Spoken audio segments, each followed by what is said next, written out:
Today's topic is the civil war. आज हम पढ़ेंगे सिविल वार के बारे में। ठीक है। When the Bolshevik ordered land distribution the Russian army began to break up. जब बोल्शेविक ने कहा, मतलब लेनिन ने कहा कि लैंड डिस्ट्रीब्यूशन होगा, तो वहाँ की जो आर्मी थी, रशियन आर्मी, वो कहाँ आने लगी? Back to home. वो अपने घर की तरफ वापस आने लगी, विलेजेस में आने लगी, जिसकी वजह से क्या हुआ कि उनकी आर्मी जो है छोटी हो गई और वहाँ पे जो आर्मी जो है कम हो चुकी थी उनकी। ठीक है। Non Bolshevik socialist liberal and supporters of aristocracy condemn the Bolshevik uprising.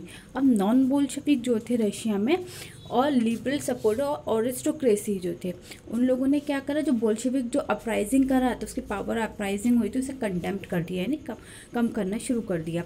They formed their troops and were called green which would fight against Bolshevik red. अच्छा, यहाँ पे क्या होता है कि जो एक ट्रुप्स बनते हैं, ये बोल्शेविक रशियन जो है पूरे 3 उसमें डिवाइड हो जाता है, 3 सोसाइटीज़ में, ग्रीन, रेड एंड वाइट। ठीक है। तो ग्रीन में कौन है? ग्रीन में बेटा आपके सोशलिस्ट, ठीक है, जो कि वो चाह रहे हैं, मतलब वर्कर वाले हैं। ठीक है। और बोल्शेविक जो है उनको कहा जाता है रेड।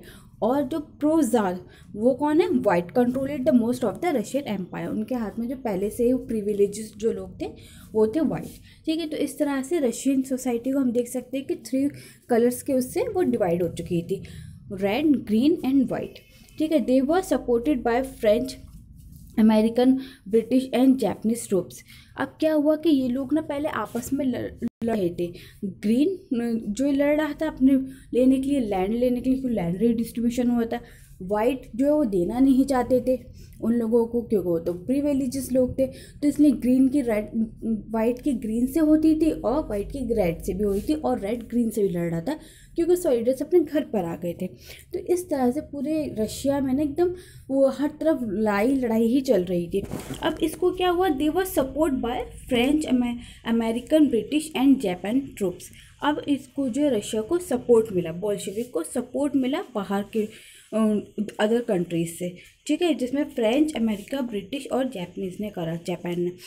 ऑल दीज फॉट अब वार विद द बोल्शेविक। और ये सब कहाँ हो रहा था? वार किसके साथ हुई थी? बोल्शेविक के साथ हुई थी। ओके। अब क्या होता है कि रशिया में तो वार ही वार हो गई, इसे कहते हैं सिविल वार। ये जो पूरे रशिया में एकदम वार फैल गई थी। अब इसी में क्या होता है? Making socialist society. यहाँ पे अब क्या बनाई जाती है? सोशलिस्ट सोसाइटी बनाई जाती है। The Bolshevik kept industries and bank nationalise during the civil war. इसी वार के दौरान वो लोग क्या करते हैं? इंडस्ट्रीज और बैंक को नेशनलाइज्ड कर देते हैं। ठीक है। A process of nationalise planning was introduce. अब ये जो नेशनलाइज का जो सेंट्रलाइज प्लानिंग वॉज इंट्रोड्यूस। अब यहाँ पे ना क्या करा, इसको सेंट्रलाइज प्लानिंग को इंट्रोड्यूस करते हैं। इसमें क्या होता है बेटा? 5 ईयर प्लान आया था यहाँ पर। 5 ईयर प्लान यहाँ पर आता है, तो ये हर चीज़ के लिए पहले 5 ईयर पहले के इंडस्ट्रीज़ कैसी होंगी, रोड कहाँ बनेंगे, क्या डेवलपमेंट करना है 5 ईयर में, ये पहले ही तय हो जाता था यहाँ पर। Rapid construction and industrialisation started. और यहाँ पे क्या हुआ? कंस्ट्रक्शन स्टार्ट हो गया, इंडस्ट्रीज़ लगाई जा रही थी रशिया में। And extended schooling system developed. ये बहुत अच्छी चीज़ करी गई थी यहाँ पे कि स्कूलिंग सिस्टम को डेवलप कर दिया गया था, बढ़ाया गया था। ठीक है। अब बढ़ गई थी यहाँ पर स्कूलिंग सिस्टम। अब क्या हुआ? एक कौन नया यहाँ पर जो है लीडर आता है। कौन है ये? Stalin and collective farming. अब स्टालिन कौन है पहले हम ये बताते हैं। बोल्शेविक पार्टी का इस टाइम लीड कौन कर रहा है? लेनिन। बट क्या होता है कि लेनिन की डेथ हो जाती है 1927 में। और यहाँ पे अब जब दोबारा यहाँ जो लीडर बनता है उसका, अब बनते हैं स्टालिन। अब बोल्शेविक कौन का लीडर है? स्टालिन है। ठीक है। Stalin believe that rich peasant and traders stock supply to create the shortage of gain. अब स्टालिन की अपनी अलग आइडियोलॉजी है। लेनिन तो पीसेंट्स को देना चाहते थे लैंड को, बट अब स्टालिन की अपनी क्या आइडियोलॉजी है? वो उनकी ये है कि जो रिच पीसेंट हैं और ट्रेडर्स हैं वो क्या करते हैं? ग्रेन को स्टॉक करके रखते हैं, तो वो चाहते थे, जिसकी वजह से यहाँ पर शॉर्टेज हो रही है ग्रेन की। तो इन्होंने क्या करा इसके लिए? Hence collectivisation was the need of the hours. और इन्होंने यहाँ पे कलेक्टिवाइजेशन लगाया। कलेक्टिवाइजेशन क्या होता है? कलेक्टिवाइजेशन बेटा होता है कि जो फार्मर्स और पीसेंट के पास जो लैंड थी जिस पे वो लोग वर्क कर रहे थे, तो स्टालिन ने वो ले लिया उनसे, और जो छोटे छोटे लैंड्स थे ना उसको कलेक्ट करा, एक जगह कर लिया।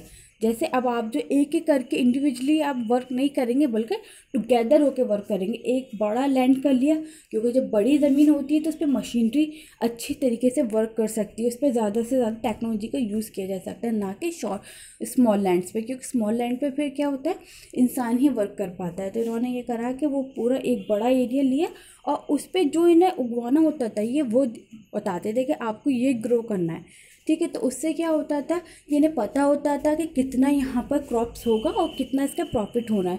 तो इस तरह से इनके नज़र में सब कुछ आ जाता था, पीसेंट के पास कुछ छुपा नहीं रहता था, ठीक है। तो उनको प्रॉफिट कम मिल रहा था। This system would also had to modernise farms, और ये सिस्टम से क्या हुआ, मॉडर्नाइज हो गए farms. Those farmers who resist collectivisation were punished, deported और एक्साइल्ड।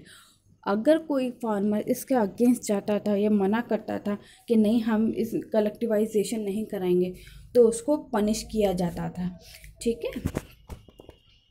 तो ये था आपका कलेक्टिवाइजेशन ऑफ स्टालिन, ठीक है। अब आते हैं हम नेक्स्ट पॉइंट पे, global influence of the Russian revolution and the USSR।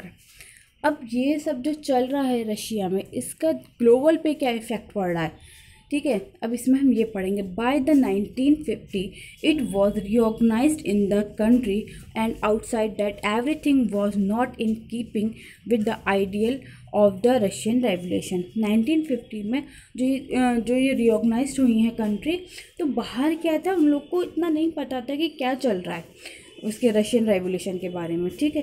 Through it's industries and agriculture had developed, लोग तो यही सोचते थे वहाँ तो बड़ा डेवलपमेंट हो रहा है, इंडस्ट्रीज़ वगैरह ये सब डेवलप हो रही है, बट क्या था वहाँ पर एक चीज़ बहुत जो बुरी थी, डीमेरिट था कि and the poor were been feed the essential freedom to its citizen were been denied. But वहाँ पे पुअर फार्मर लोगों का जो है क्या था, वर्कर्स का फ्रीडम नहीं था, उनको पॉलिटिकल उसमें कोई फ्रीडम नहीं था, बस जो गवर्नमेंट चाह रही थी वही हो रहा था। जैसे कि वो उनके लिए भला सोच रही थी, ये नहीं कह सकते हम उनके लिए भला नहीं सोच रही थी, बट उनका कोई अपना रोल नहीं था एक पीपल का, ठीक है। However it was recognised that social ideal still enjoy rapid among the Russian.